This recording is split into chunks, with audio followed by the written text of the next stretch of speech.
Bom dia, nós estamos aqui no dia 22 de agosto para entrevistar o diretor Fabrício e conhecer um pouco melhor sobre a sua profissão e suas funções dentro da Escola Emiliana.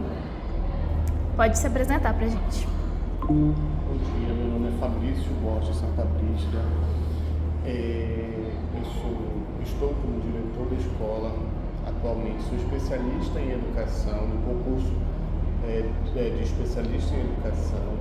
No entanto, com ingresso no Estado a partir de 2008, e desde então, no primeiro ano de ingresso, já atuei como vice-diretor. Desde então, estou no cargo de gestão, né, como vice-diretor e diretor até os dias atuais. Tenho 51 anos, sou especialista em educação.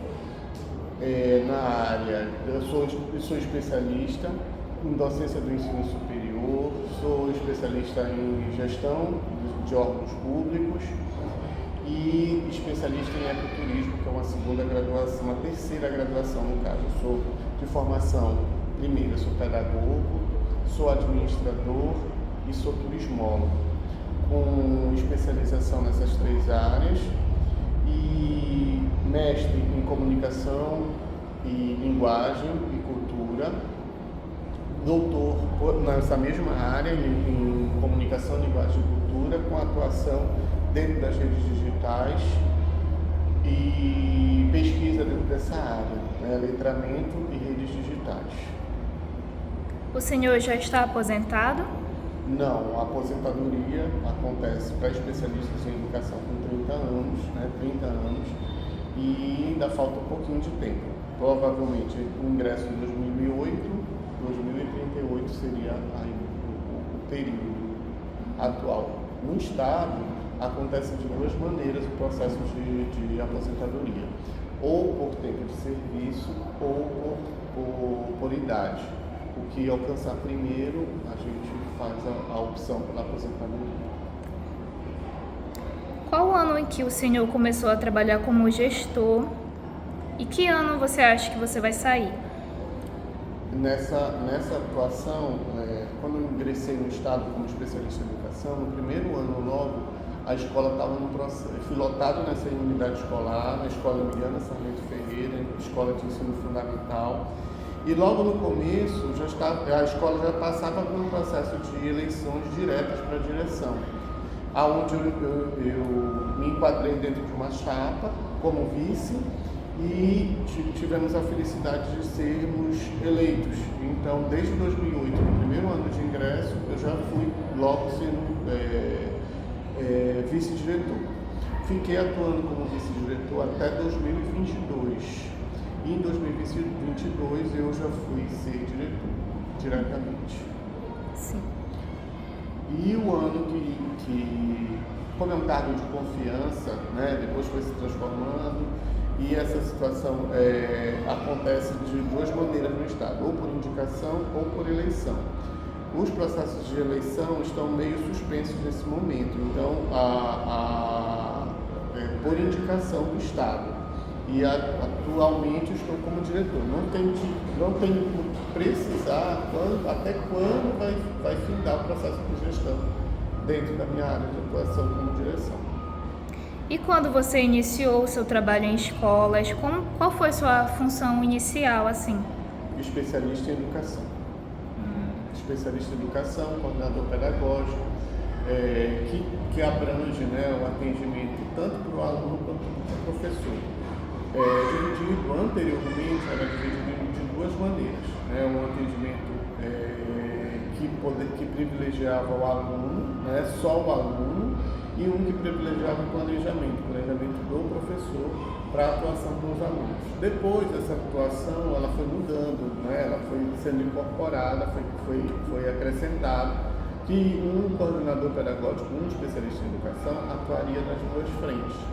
Sendo que didaticamente acaba que a gente acaba fazendo umas pequenas divisões dentro da escola para que a gente possa desenvolver o trabalho, mas acontece das duas maneiras, atuando tanto na orientação dos alunos quanto no planejamento e atuação com os professores. E o senhor assumiu o cargo de gestor por eleição, indicação, concurso ou foi uma seleção pública? O cargo de gestão, ultimamente de diretor, foi por indicação. E anteriormente o cargo de vice-diretor como eleição direta. Sim. Quais as principais dificuldades que o senhor enfrenta ou já enfrentou enquanto gestor dessa escola? As dificuldades são inúmeras. Dizer que a gestão não tem dificuldades é uma mentira, porque o processo de gestão acontece todo dia, o processo de gestão ele acontece lá no planejamento, o processo de gestão ele acontece no conhecer do espaço. Então nós enfrentamos muitos percalços. Alguns percalços a gente consegue solucionar rapidamente, outros, né, são desafiadores, porque não dependem muitas vezes do gestor, não dependem muitas vezes da equipe somente ou do processo do que foi planejado, mas depende inicialmente do que está sendo apresentado. E são necessários vários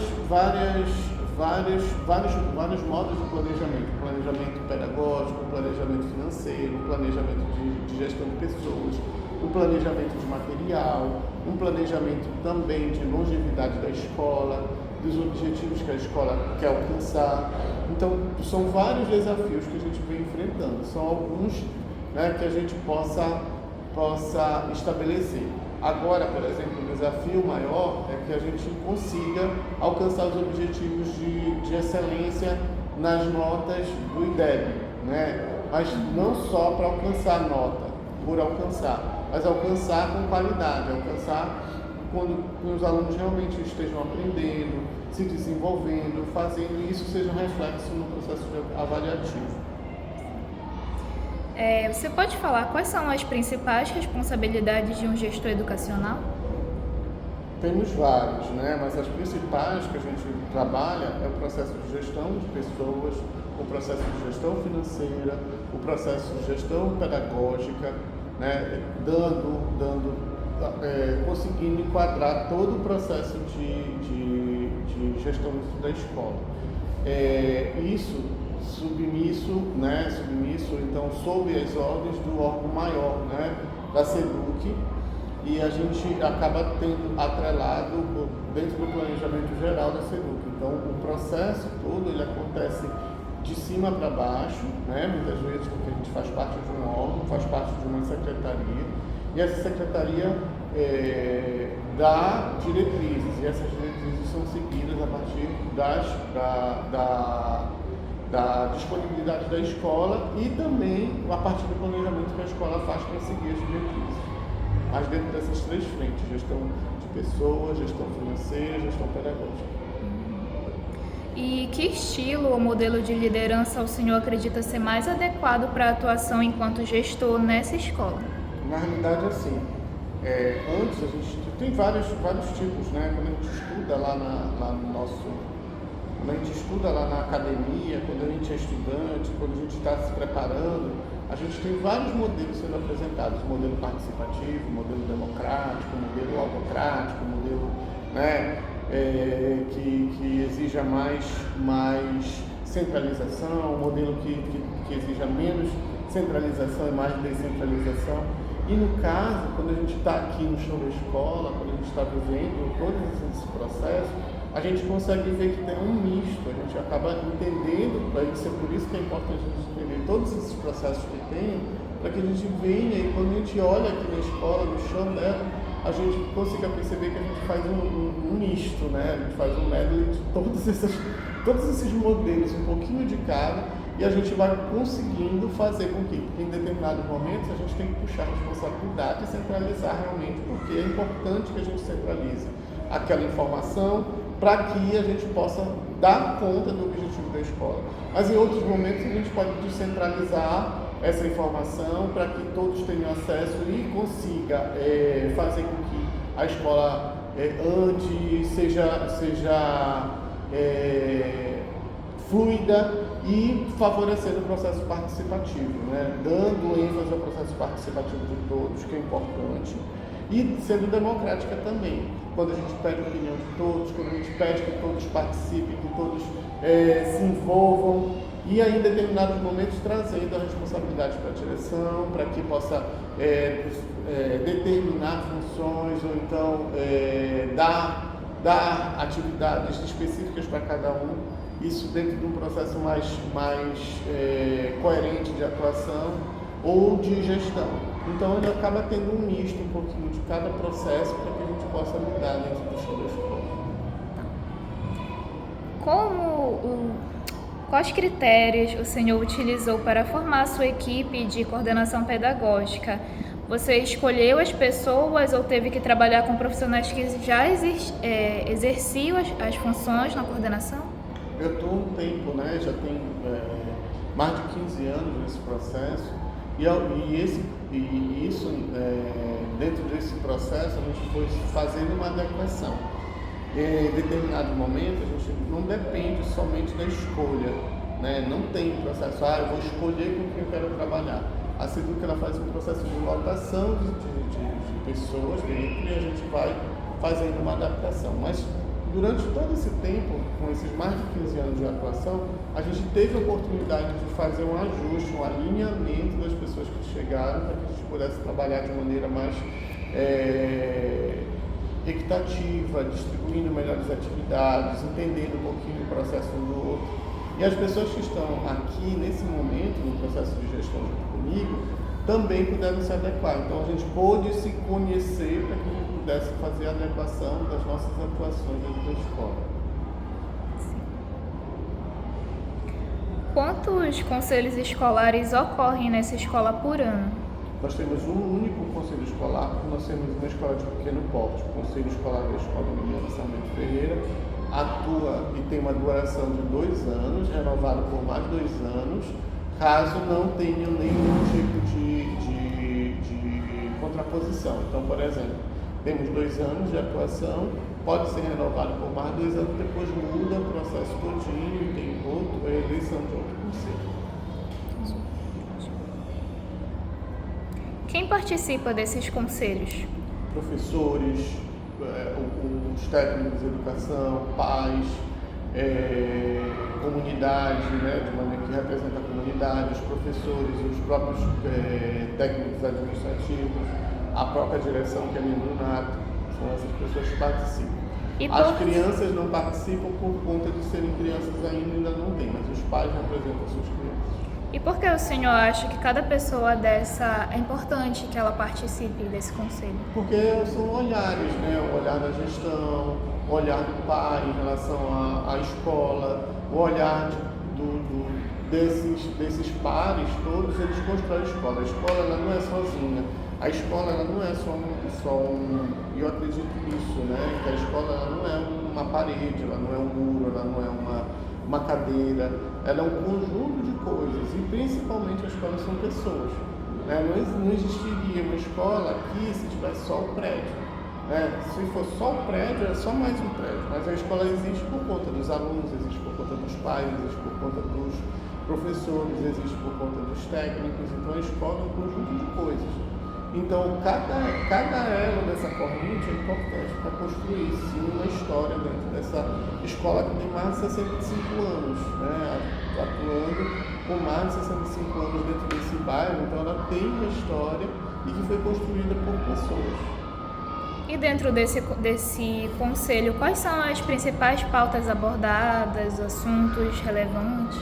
O principal mote do conselho agora, nesse momento, são as questões pedagógicas e as questões financeiras. O direcionamento pedagógico que a gente dá e as questões de aplicação financeira.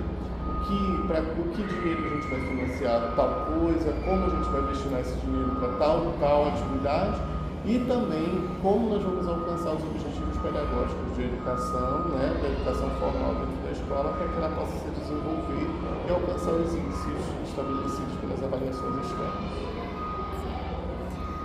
Quais são ou eram as suas obrigações em relação às instâncias superiores, ou seja, às secretarias de educação?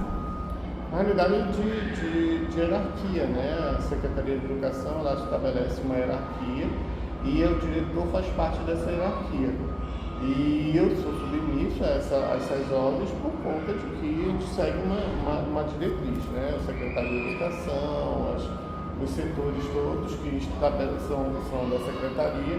Após isso tem uma diretoria regional de ensino e a partir daí o diretor obedece essa hierarquia estabelecida. Com qual frequência o senhor se reúne com os profissionais da Secretaria da Educação? Não tem uma frequência correta, certa, né? São reuniões extraordinárias e extra-extraordinárias. Por exemplo, sábado agora nós tivemos reunião, semana passada também tivemos reunião, então é uma frequência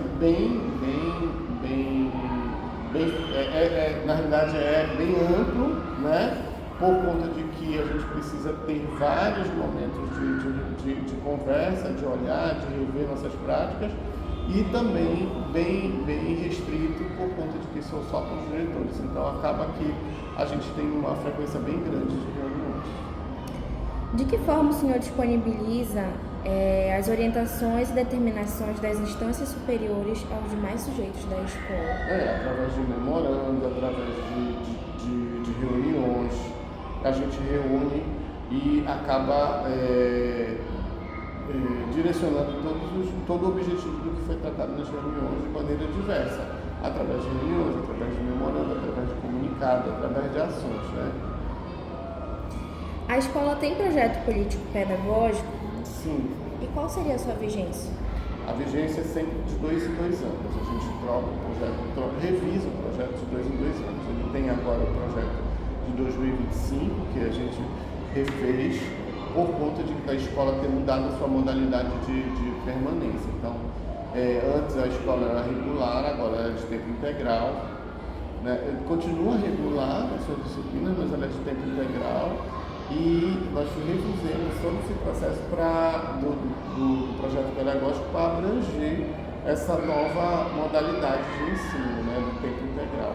Então, nós precisamos fazer. Então, tem validade de 2 anos, o projeto inteiro, mas isso não nos impede de fazer revisões anuais, semestrais, dentro do projeto pedagógico, para que a gente possa atender as demandas que vão ser modificadas, vão ser exigidas. Quem participou da elaboração do PPP?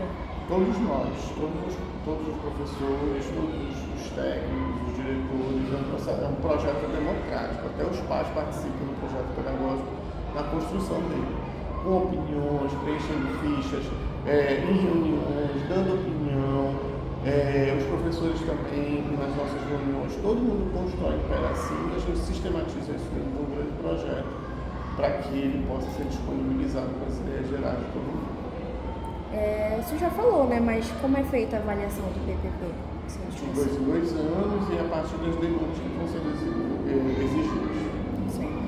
Como o senhor realiza o planejamento do trabalho de gestão para o ano letivo? Através de um planejamento geral. A gente tem dois momentos onde a gente faz um planejamento com todos da escola, um no começo do ano, o outro no meio do ano, semestralmente, né, no caso. A gente tem um plano de ação, tem um planejamento, um plano de ação, de atuação semestral e anual. E acaba que nessas reuniões a gente acaba fazendo as diretrizes, como calendário, como ações, como avaliação, como atuação, estabelecendo as datas dos conselhos de ciclo, o que a gente vai discutir nesses conselhos, o que a gente pode fazer de atividades ou de novidades dentro do processo de educação estabelecido pela Secretaria de Geral e na atuação, com o planejamento constante. Como e com qual frequência são realizadas reuniões para orientações e deliberações com o corpo técnico em relação aos supervisores, orientadores, coordenadores, entre outros? Pelo menos de 15 em 15 dias com os coordenadores, né, e a direção, pelo menos uma vez por mês com os professores. E os coordenadores fazem com os professores também, pelo menos de 15 em 15 dias, ou no máximo de uma vez por mês, para que a gente possa ter a questão do planejamento. De 2 em 2 meses com os professores e pais. Então a gente acaba tendo muitas reuniões intercaladas para que a gente possa chegar na reunião de pais, onde a gente dá todo o processo de resposta ao pai naquele processo avaliativo. Como seria a sua relação com os alunos, pais e responsáveis? A gente sempre tem uma relação bem próxima. Antes, quando a escola era regular, em 2 horários, nós tínhamos quase 350 alunos. Depois ela mudou, né, para o tempo integral, e esse número caiu pela metade.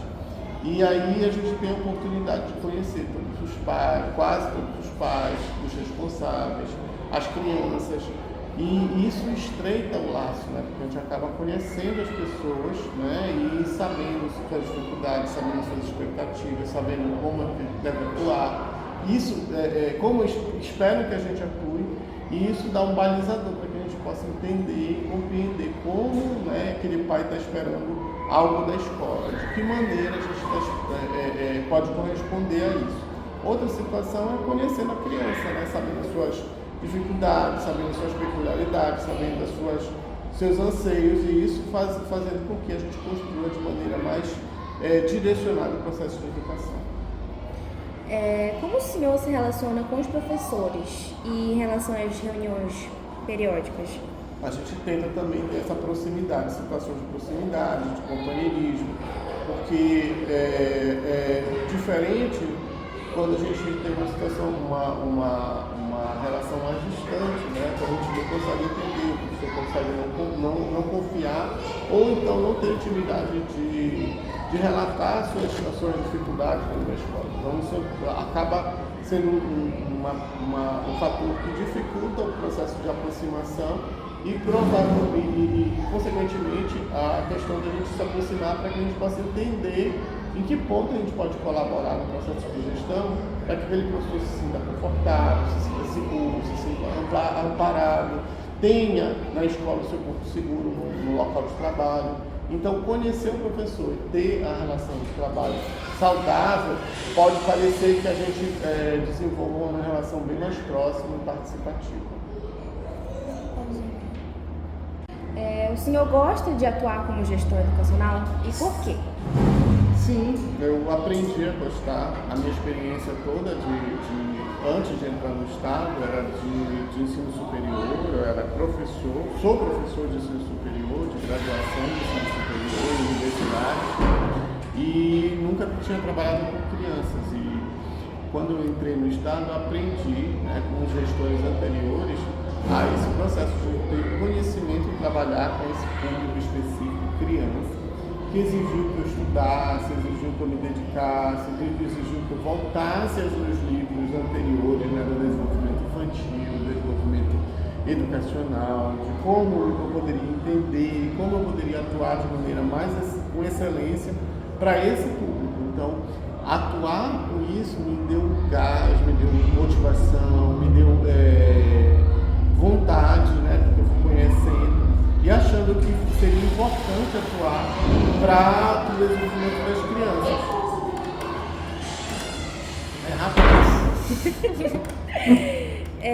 Dos temas elencados a seguir, qual ou quais se mostram mais tensos ou delicados nas relações e discussões na escola e por quê? Os temas seriam bullying, relações étnicos raciais, religiosidade, sexualidade, relações de gênero, pessoas com deficiência, currículo, formação continuada, conselho escolar e gestão democrática, né?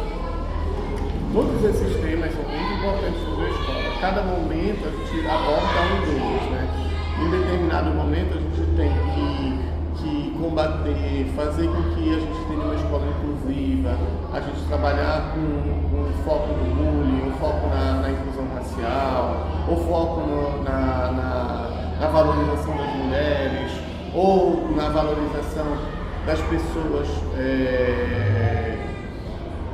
com diversas minorias. Isso é muito importante. Então, acaba tendo uma superposição de trabalho, né?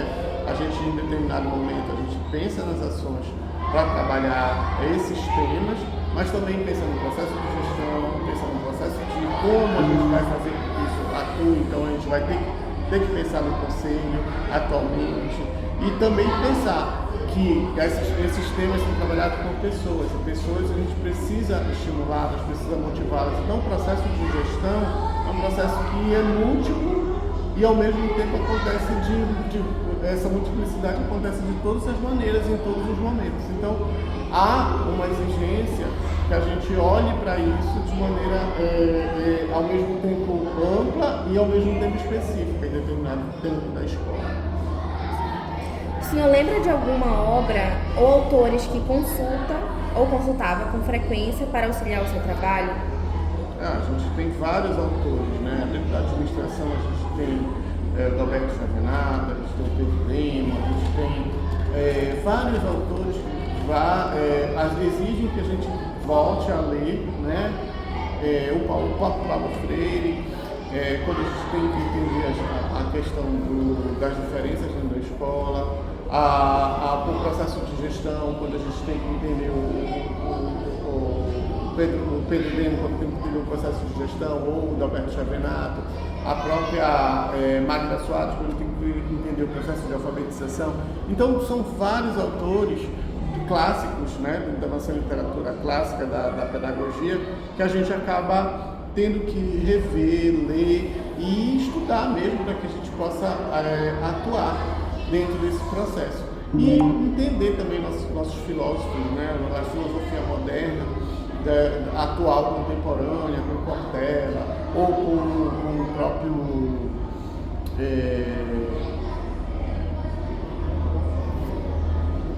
Então, stop aí, que eu esqueci. Não, tem que só precisar. Tá? E que são os próprios contemporâneos da filosofia que podem a Mariana Chauí, que podem nos dar respostas dessa mudança contemporânea, né? Dessa mudança de tempos, dessa mudança atual da sociedade, em que as pessoas vêm enfrentando várias frentes dentro da sociedade, tendo que dar respostas. A escola não está a parte dessas respostas, né? A escola está dentro desse processo e dessa construção. Então precisa que o pedagogo, precisa que o diretor, precisa que o professor estude para que ele possa. Eu sempre digo para os meus professores que a pedagogia é uma ciência, e essa ciência exige ser estudada, ser experimentada, ser aplicada, para que a gente possa de novo estudar, aplicar, experimentar e fazendo com que a gente consiga ter resultados a partir dessa experimentação. O senhor tem algum artigo, entrevista ou livro de sua autoria sobre a atuação do gestor educacional? Não dentro dessa área. Eu tenho alguns trabalhos publicados, eu tenho um livro também, que eu tenho 3 capítulos dedicados à minha pesquisa do mestrado e do doutorado, que foi a comunicação, linguagem e cultura, dentro dessa área de atuação da tecnologia dentro da escola, a partir do letramento digital, não específico de gestão. Tudo bem. O senhor gostaria de acrescentar ou relatar mais alguma informação ou experiência sobre a sua atuação como gestor educacional que contribua para a formação e atuação de outros técnicos da educação? Sim, a questão de dedicação, a gente tem um grande defeito de que a gente vai, que só o médico, só o engenheiro, só o advogado, só outras profissões da área da saúde principalmente, que precisa estar em constante formação, em constante estudo, em constante rever as suas práticas. E na realidade é assim, quando a gente olha para o processo de pedagogia, o processo de gestão, o processo de atuação do pedagogo dentro do processo de gestão, é uma exigência cada vez maior, porque a gente trabalha com seres humanos, os seres humanos mudam, a sociedade muda constantemente, e essa exigência exige que a gente entenda de maneira que a gente possa atuar, possa promover a educação, possa promover o processo de socialização, de pertencimento. E esses fatores, eles são fundamentais para que a gente possa construir um processo de educação. E a construção de uma educação, ele se modifica à medida que o tempo vai passando. Então a gente precisa atuar de maneira precisa, com ações precisas. Então eu digo que o estudo, eu digo que o desenvolvimento de atividades, o conhecimento no processo de gestão, o conhecimento do processo de atuação do gestor frente a essas situações a partir do estudo é fundamental. Então, acho que é um processo que a gente vai ter que desenvolver até o final do processo de gestão, estudar sempre todas as práticas que a gente vem querendo desenvolver, de maneira à construção. Antes a gente dava muito foco nas atividades, hoje a gente dá muito foco nos projetos, hoje a gente dá muito foco na atuação. Então, cada momento a gestão ela vai tomando uma nuance, vai tendo uma característica que exige que a gente entenda. Porque muitas vezes a gente pega o processo no meio do caminho e não entende o que passou, por que eu cheguei até ali. Então, se eu não entender o passado, eu não vou conseguir atuar lá no futuro. Então, pelo menos o entendimento desse passado, para que eu possa entender por que eu estou fazendo daquela maneira, por que eu cheguei naquele patamar, por que eu tenho que alcançar um resultado agora, e ter essa noção de mundo, ter essa noção do contexto, aonde a escola está situada, em que contexto econômico, social, político a escola está situada, em que momento nós estamos situados nesse contexto histórico. Nós somos seres históricos, né? E entender e ser um ser histórico é fazer com que a gente entenda no nosso conjunto de coisas que nos envolvem, para que a gente possa atuar de maneira precisa, de maneira democrática, de maneira participativa, de maneira dando voz ao estudante, dando voz ao professor, fazendo com que esse professor se envolva dentro do processo com significado, não só com a presença física dele, mas com significado, e atuando de maneira coerente. Nós queremos agradecer pela sua entrevista, pelo seu tempo e disponibilidade. As suas informações dadas foram muito valiosas para a nossa pesquisa e gratidão. Obrigada, diretor. Quais são as maiores demandas de trabalho relacionadas à Secretaria da Escola, como a rotina da Secretaria durante o ano letivo, né, que seria o censo escolar, entrega de nota, avaliação do governo federal e... Todas essas são demandas muito importantes e que exigem muita dedicação. A maior demanda mesmo é que quando a gente tem os processos de finalização de semestre, onde a gente tem que potencializar todas essas respostas, né? Tem que ter todas essas respostas organizadas no sistema, como o censo, como a questão da frequência, como a questão da avaliação. Então, a gente tem todas essas demandas de exigência, né, de preenchimento dos formulários semestrais, anuais, mensais, semanais, são importantes para que a gente possa desenvolver as atividades. Então, todas elas exigem muita atenção, sendo que é necessário que a gente responda elas a cada momento exigido, né, porque a gente tem prazo, tem data. Então, dependendo do momento, a gente tem muita demanda para responder e outras, se tiver tudo atualizado, nem tanto assim. A escola possui um programa exclusivo para atendimento às pessoas com deficiência? Sim, nós temos um programa dentro do governo do Estado, que é a Coordenadoria de Educação Especial. A Coordenadoria de Educação Especial estabelece dentro de cada unidade escolar uma sala de atendimento especializado à pessoa com deficiência. E essa sala especializada ela é o balizador dessa coordenadoria para as diversas matrículas de crianças que tenham qualquer tipo de deficiência. A partir daí, tem toda uma rotina de avaliação, tem toda uma rotina de atuação, de solicitação de cuidadores, solicitação de atuação pedagógica, orientação a professores, orientação ao grupo, conversa com os pais, envolvimento. Então tem uma política dentro do governo do Estado que estabelece esse processo de adaptação e de acolhimento e também de pertencimento da pessoa com deficiência ao espaço escolar. Maravilhoso, diretor. Como gestor educacional, o senhor acha que trabalha mais do que se estivesse atuando como docente? E quantas horas a mais ou a menos em relação ao docente? Na realidade é assim, a gente ganha por 200, pensa por 300, trabalha 400 e atua muito mais, né? Porque nós acaba atuando no processo de gestão nos finais de semana, acaba atuando também no processo de gestão fora do nosso horário de trabalho. Então, o processo de gestão é um processo mais amplo, né? Às vezes o trabalho aqui na escola é pontual, são as 8 horas que a gente destina, mas a gente está, muitas vezes, esse final de semana é um exemplo disso, né? Houve uma falta de luz no bairro, no domingo, e aí a equipe de segurança liga, né, para o gestor para comunicar que não tinha luz desde as 8 horas, sendo que eram 2 horas da tarde. Então, ficou quase que o dia inteiro, aí lá foi a preocupação com a merenda escolar que estava no freezer, tem que ligar para a equatorial, verificar todo o processo de ligação, unidade consumidora, verificar, então acaba atuando.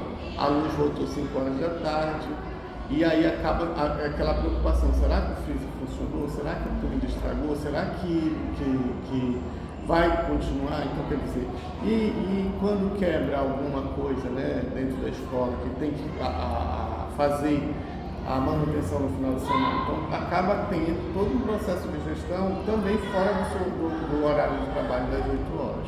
Né? Então, verificar a questão da equipe de segurança, verificar a questão da preservação do patrimônio, verificar a questão da preservação da escola também fora do horário do trabalho.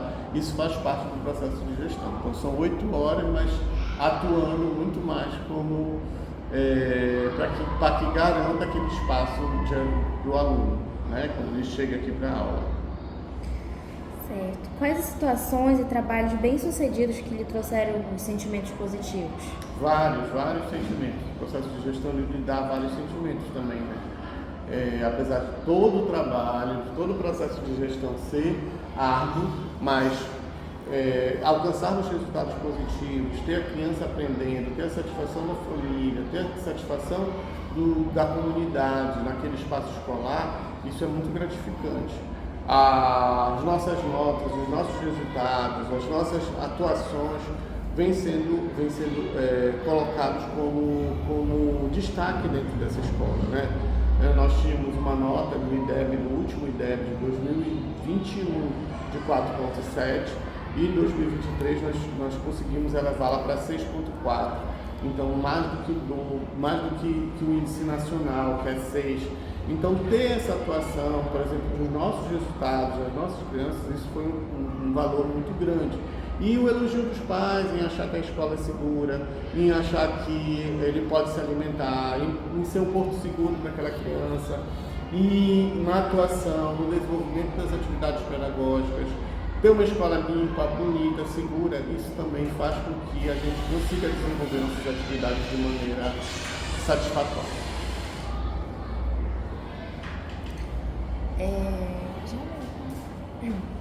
Quais as situações e trabalhos que não ocorreram como previstos e que lhe trouxeram sentimentos negativos ou grandes preocupações? Sabemos que existem várias, né? São vários, às vezes quando a escola foi furtada, ou então quando teve algum tipo de demanda que a gente não conseguiu solucionar de maneira mais imediata, isso é frustrante, né? Porque não dependeu da gente e a gente tenta atuar. Mas é importante que a gente ressalte que sempre há a necessidade de atuação da gestão no processo de construção dessa prática a todo momento, para que a gente não fique tão frustrado assim.